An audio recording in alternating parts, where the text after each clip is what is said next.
Hello, everyone, and welcome to the latest in the Employment Law Team's series of webinars. This one is designed to catch us all up. I think it's been one of the busiest periods that I can remember in my professional career in relation to employment law. Uh, most of it coming from the new Labour government, which in October 2024 promised us 28 individual employment law reforms, most of those now contained in the Employment Rights Bill. But prior to that, as eagle-eyed HR practitioners will know, the outgoing Conservative government had also made a number of changes. So what Louise Usher, one of our associates based in Glasgow, and I thought we would do is just spend 30 minutes bringing you up to speed with all of those changes. I have, hopefully for you, the relaxing part, which we've called looking back. That's the point where I'll go over what's happened already. And hopefully for all of you, that will involve contented sighs of relief as you tick off your checklist and say, yep, our organization is on top of all of that. Louise will then take over and deal with the looking forward piece, which will describe the changes that we know are coming and when they're coming in, and then some changes that we know are coming that we don't quite know when they're going to come in. Diving straight into hopefully the bit where you all say, yep, I already knew that, which is looking back. The first topic I'd like to look back on is holiday pay.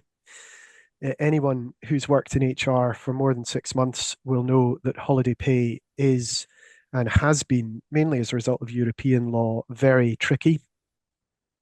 The outgoing Conservative government attempted to make it slightly simpler, and I've outlined on the slide there some of the changes that happened back in January 2024, some of which were delayed because whether they applied or not depends on whether the relevant leave year started on or after April 2024. So for some people, there might even be changes that you still need to make if your leave year started, for example, on the 19th of March.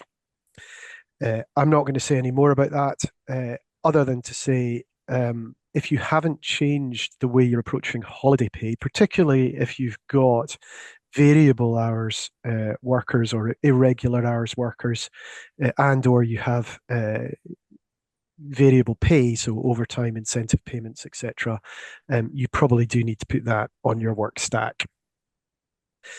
Next change, which isn't a massive one, I don't think, and it's actually personally irritated me, is the changes that were made to the statutory flexible working process. Employees can now make two changes every single year, which strikes me as moderately crazy. They can also make a change from day one.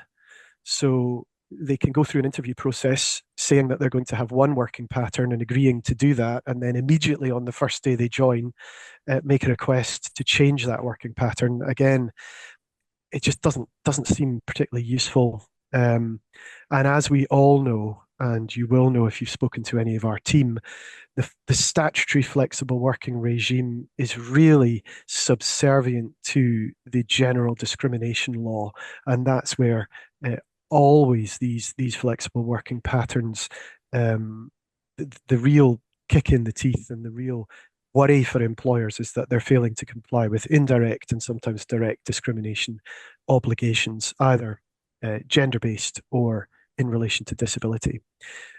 So I won't say any more about that irritating one. One that is very much a direction of travel is the changes that have already come into effect in relation to family leave, and Louise will talk a bit more about new changes that are coming.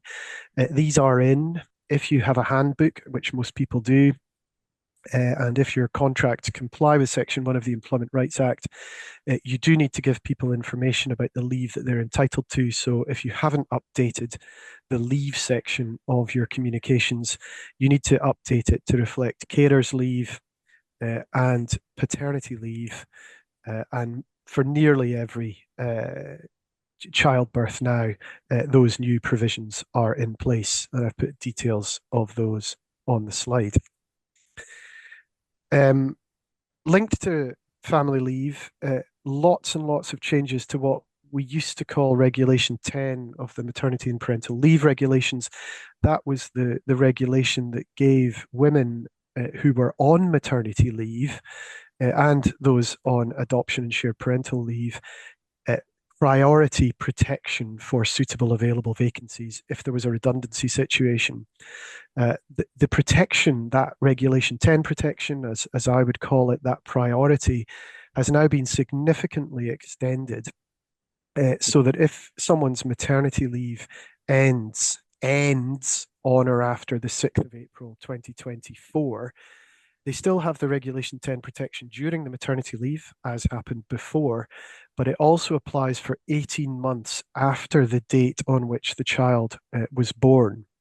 So that can mean that when you're doing a redundancy exercise, not only do you need to work out who is on maternity leave, but you also need to look backwards to see whether anyone who's returned from maternity leave is also given that priority status. Because a failure to give that priority status is a breach of the legislation. And that can mean quite a lot of sort of shuffling around of vacancies and the approach to redundancy consultation, particularly for those who don't have the protection, who may be barred from applying for a job until the person with protection has decided whether they want it or not. So it's important to get that right. And some tweaks there to shared parental leave, which again just emphasize the importance of HR teams keeping accurate records. A big difference between shared parental leave, which is taken in blocks of less than 6 consecutive weeks, and shared parental leave, which lasts for more than 6 consecutive weeks. TUPE, this is slightly more straightforward and I think welcomed by everyone. We could always avoid the obligation to elect representatives for TUPE transfers involving businesses with relatively few employees. Those provisions have been extended for TUPE transfers taking place on or after 1st of July 24, where either the business has less than 50 employees, previous limit was 10, or the transfer itself affects less than 10 employees.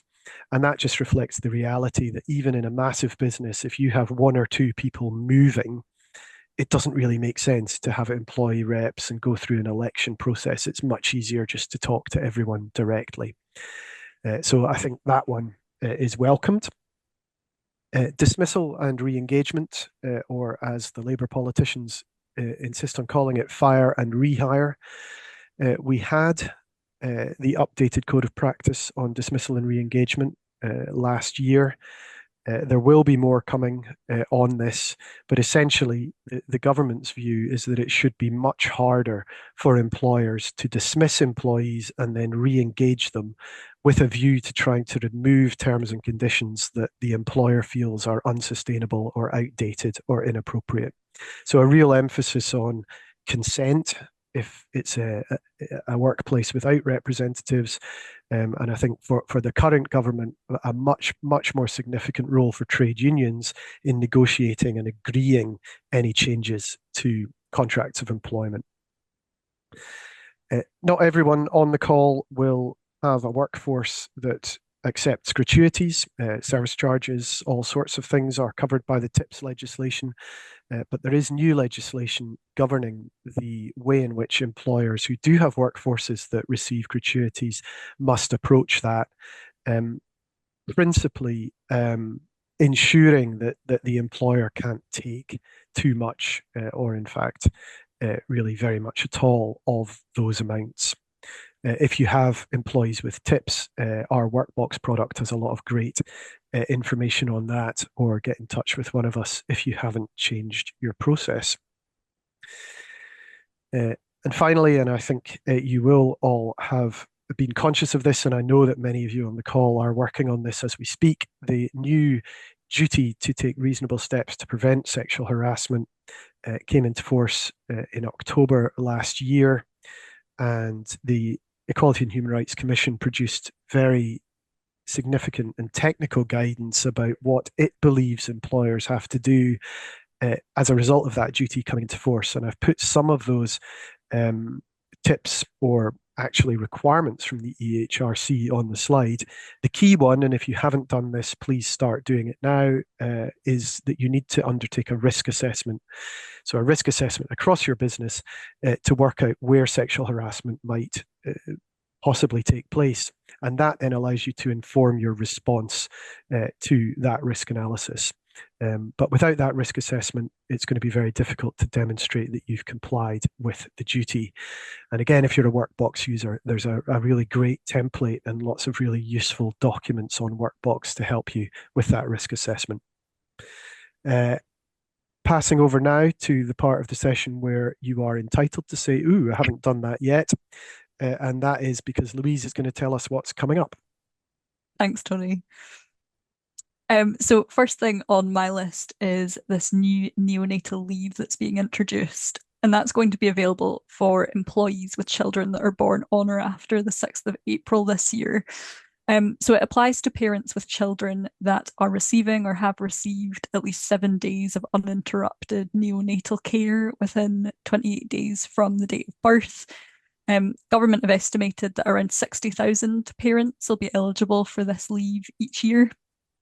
The right to neonatal leave is going to be a day one right for employees, and they'll be eligible for up to 12 weeks, depending on how long the child spends in neonatal care. Any leave has to be taken within 68 weeks of the child's birth. Basic idea is that neonatal leave can be tacked on to the end of any other kind of family leave, such as maternity leave. And I think the final thing to say is that while all employees are eligible for the leave as a day one right, only employees with 26 weeks continuous service and those earning at least £123 a week have a right to be paid for neonatal leave. And so the statutory rate of pay is £184.03, which is the same for shared parental leave and for paternity leave as well. So moving on to the Employment Rights Bill, which I suspect you're all aware of by now. The changes contained within this bill are really wide-ranging, and there's going to be a lot of changes that HR professionals are going to have to get to grips with this year. The bill was published on the 10th of October last year. It's been through reading in the House of Commons, and it's now at the House of Lords stage, with a second reading scheduled to take place on the 27th of March. And then we think that the bill is going to pass later this year. Significantly, though, many of the proposals are still subject to consultation. So while we know that significant changes are coming, we don't yet know all of the details. And there is a possibility that some aspects of the bill will be slightly watered down by the accompanying regulations. We've seen a government that's keen to pursue a pro-growth agenda, but is also bolstering employment rights and is also trying to avoid irritating businesses too much in this first term. And so the finer balancing of those different interests, I think, is something that might be borne out in the detail that we haven't yet seen. The vast majority of the reforms are expected to come into force from 2026, with a couple of exceptions. First exception is that the requirement for certain sectors to operate minimum service levels during industrial action will be removed on the same day that the bill is passed. And the second is that there are some provisions relating to trade unions, which I'll come on to explain, that will come into effect 2 months after the bill is passed. So one area where there's going to be really significant change is in relation to trade unions. I appreciate that that won't affect everyone on the call, and what I say about this is far from exhaustive because it really would be a webinar in of itself. But as I mentioned, some of these changes are going to come into effect within 2 months of the Employment Rights Bill being passed. So at the moment, trade unions are required to give 14 days notice of industrial action. That's going to be reduced down to 10 days. And at the moment, member support for industrial action is deemed to automatically expire 6 months from the date of a ballot, meaning that after that period, unions have to go to members again to reballot for further industrial action. But that mandate is going to now be increased from 6 months up to 12 months. Notification requirements. Sorry, if we could go back.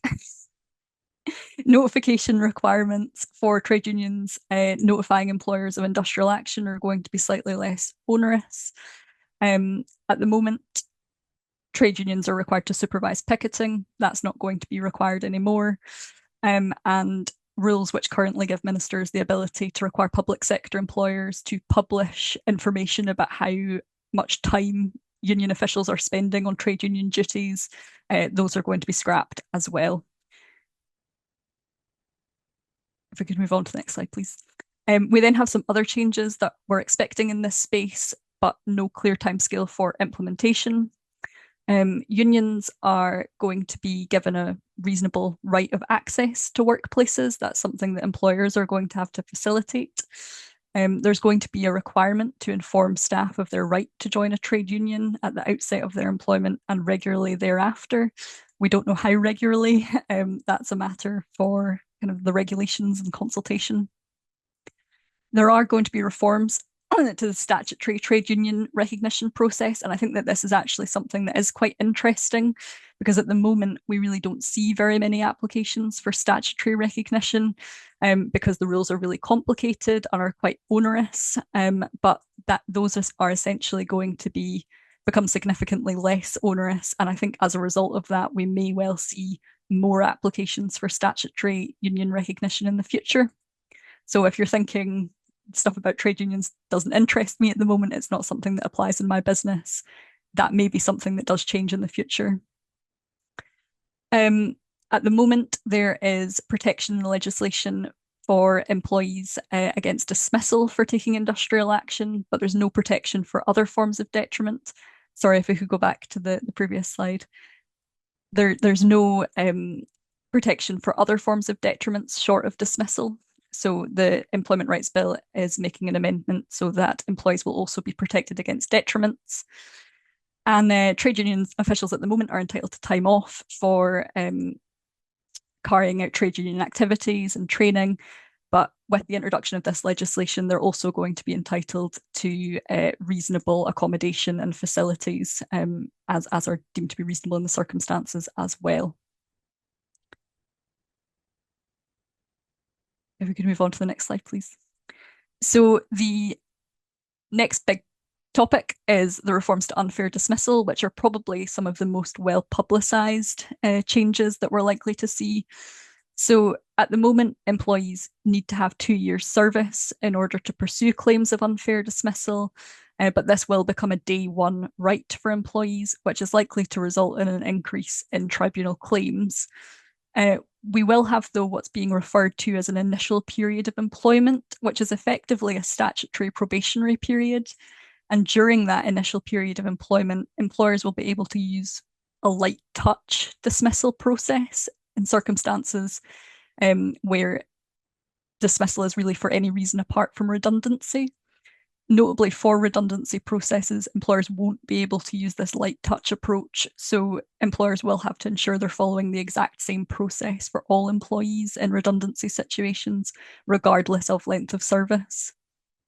Much of the detail on the unfair dismissal rights will be contained in regulations and is still subject to consultation. So, for example, we don't yet know exactly how long this initial period of employment or statutory probationary period is going to be. At the moment, we think it's likely to be 9 months, but that's yet to be confirmed. We also don't know exactly what the light touch dismissal process would involve. Indications appear to be that it would be a requirement to meet with the employee and potentially to give them the right to be accompanied to that meeting. But again, that's still to be confirmed.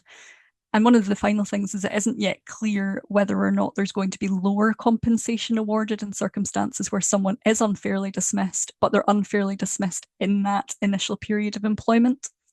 So all things to watch out for on that. These changes aren't going to come into force, though, until at least autumn 2026. So it is a while off yet.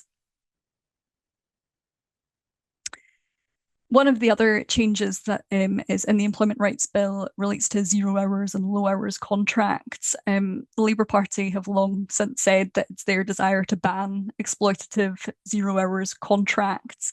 The provisions in the Employment Rights Bill don't quite achieve that, but the provisions in the bill are extremely lengthy, complex, and they may dissuade employers from using these types of contracts in the future, simply because they do put quite a lot of administrative burden, I think, on employers.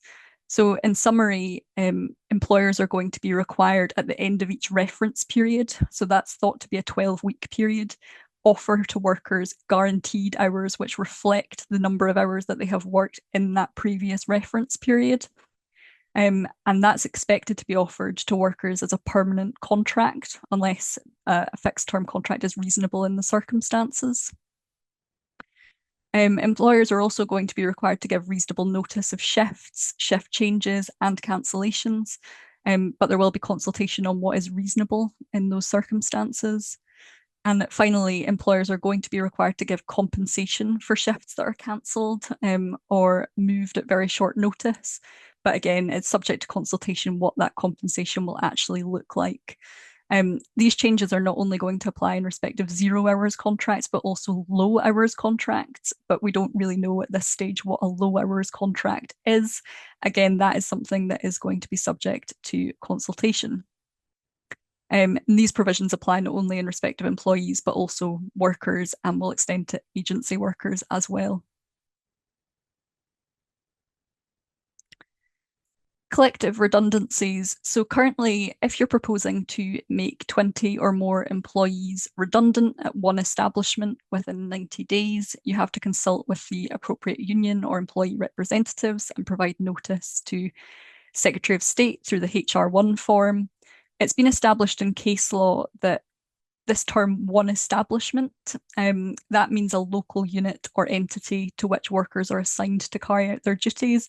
And in layman's terms, really that means that if you think about a large employer that's got several sites, one establishment wording means that they would have to get to a stage of making 20 or more redundancies at just one of those sites in order to trigger collective consultation obligations.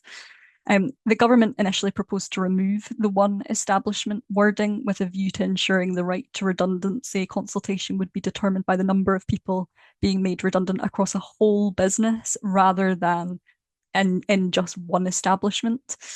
But this received quite a lot of pushback during consultation because for large multi-site businesses where small numbers of redundancies might be happening across the business most of the time, this change would have had a really significant impact.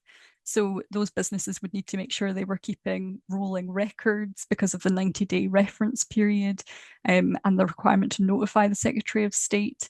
And it would also, I think, from a kind of just organizational and strategic perspective, have had quite a big impact in terms of when redundancies were kind of scheduled to take effect. But the government appears to have taken that into account and have, just as of the 5th of March, changed the legislation or the proposal again, so that now what we'll have is that there'll be a requirement for collective consultation only in circumstances where there are 20 more redundancies at one establishment, which is what we have now, or a different threshold is met across the business as a whole. So the threshold across the business as a whole is going to be more than 20 employees, but we don't yet have any indication from the government of what it might be.